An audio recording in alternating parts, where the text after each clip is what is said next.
O Mundial de Clubes sempre gerou uma grande controvérsia dentro do mundo do futebol.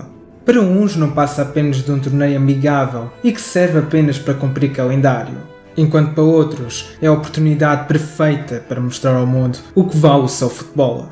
Mas por que é que existe uma parte que despreza a importância deste torneio? Se a conquista de um Mundial é importante para uma seleção, não deveria ser o mesmo para um clube? A melhor resposta que se pode dar a estas questões é sem dúvida conhecer a história deste torneio. E por isso neste vídeo vais passar a conhecer a história do Mundial de Clubes e dos seus antecedentes.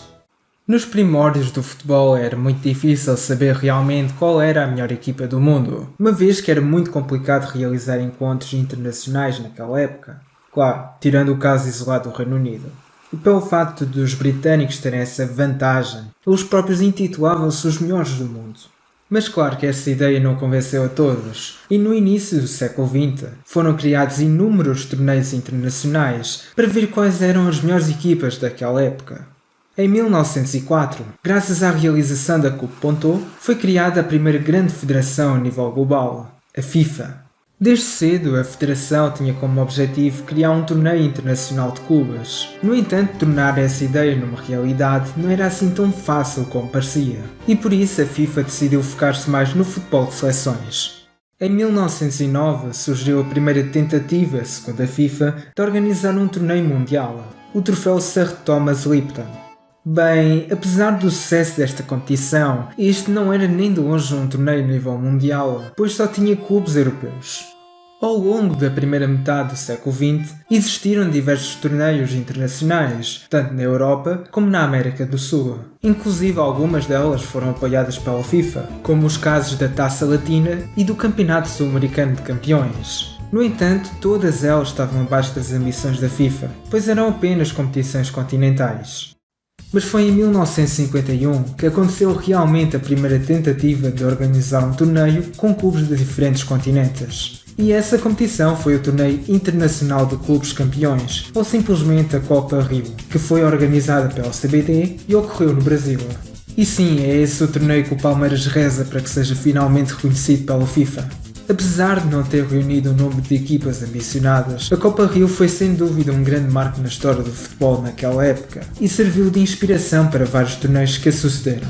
Depois disso ainda houve algumas competições com clubes europeus e sul-americanos, mas aquilo que é necessário destacar é o Tournoi de Paris, especialmente para a sua primeira edição.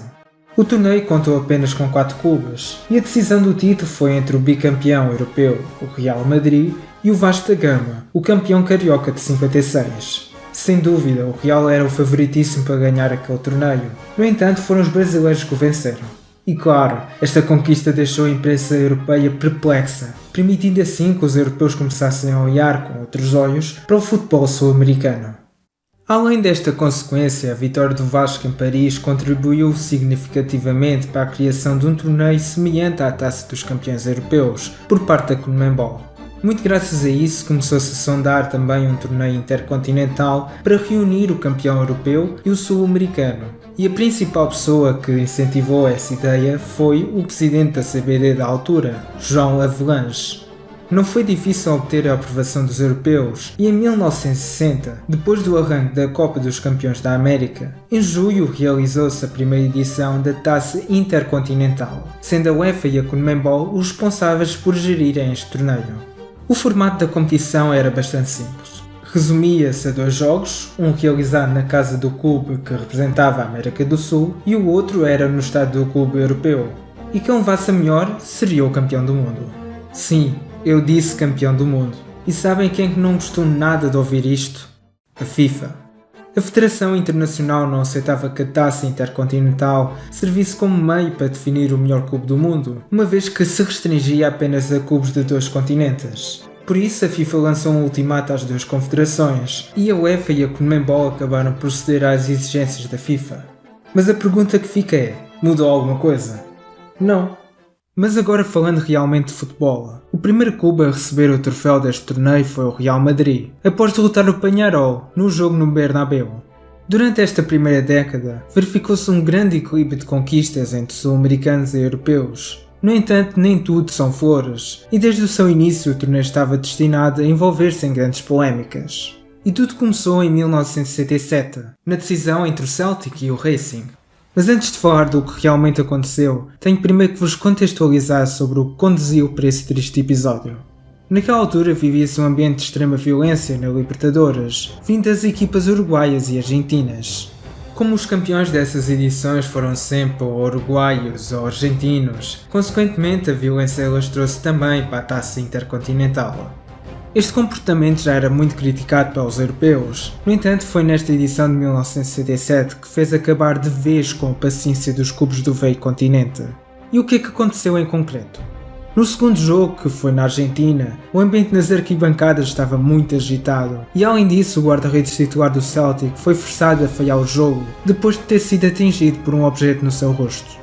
Mas isto nem foi o pior, pois na partida de desempate em Montevideo, o jogo ficou marcado pela extrema violência dentro de campo, ficando conhecido esse jogo como a Batalha de Montevideo. Esta edição manchou a imensa imagem dos sul-americanos e, claro, a da taça intercontinental. Foram acionadas medidas para evitar que algo do género repetisse, no entanto alguns dos efeitos causados por essa edição já eram irreversíveis. Por exemplo, a partir daí os europeus começaram a olhar com outros olhos para a competição, e isso levou mais tarde para o início dos famosos boicotes por parte dos clubes europeus. E foi assim que ficou marcada a década de 70, boicotes atrás de boicotes por parte dos europeus. Naturalmente, em simultâneo, a imprensa pressionava para que a taça intercontinental começasse a incluir clubes de outras regiões do mundo, tais como a América do Norte, a África e a Ásia.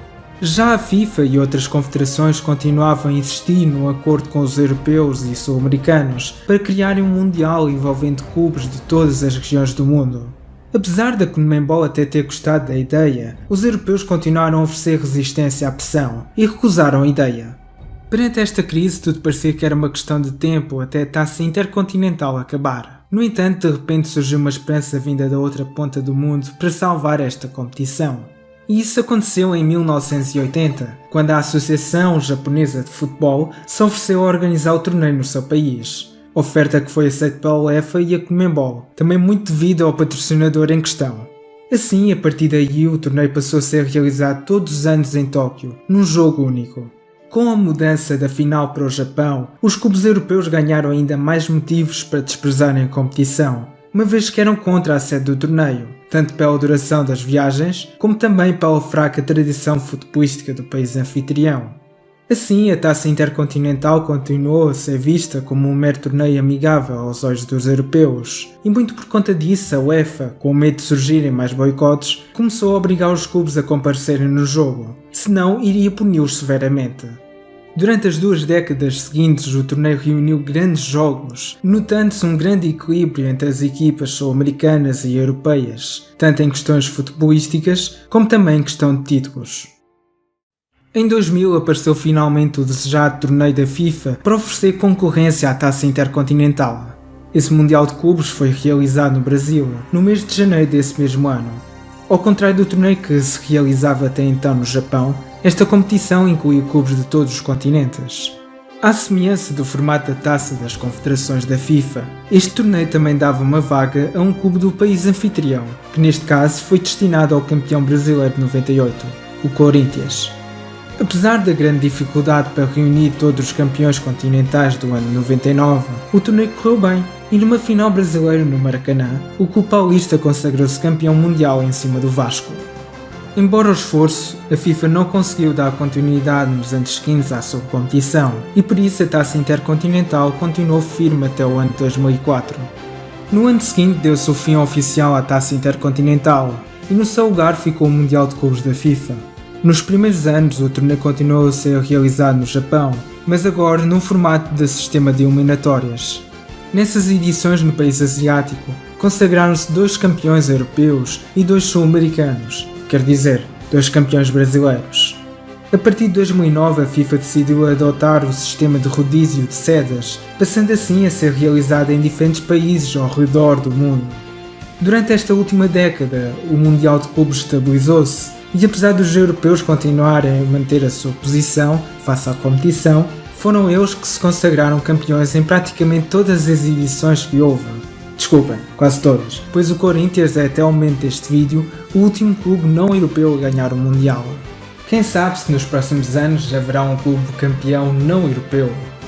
A FIFA anunciou em reformar por completo o formato do Mundial, e o que tudo indica, este novo molde do torneio está para estrear em breve. No entanto, esta ideia não agradou nem um pouco os clubes europeus, que já anunciaram que têm intenções de boicotar a competição. Enfim, não pretendo dar grandes detalhes a respeito deste formato, pois há várias coisas que ainda não foram esclarecidas por parte da FIFA, até o momento que este vídeo está a ser publicado.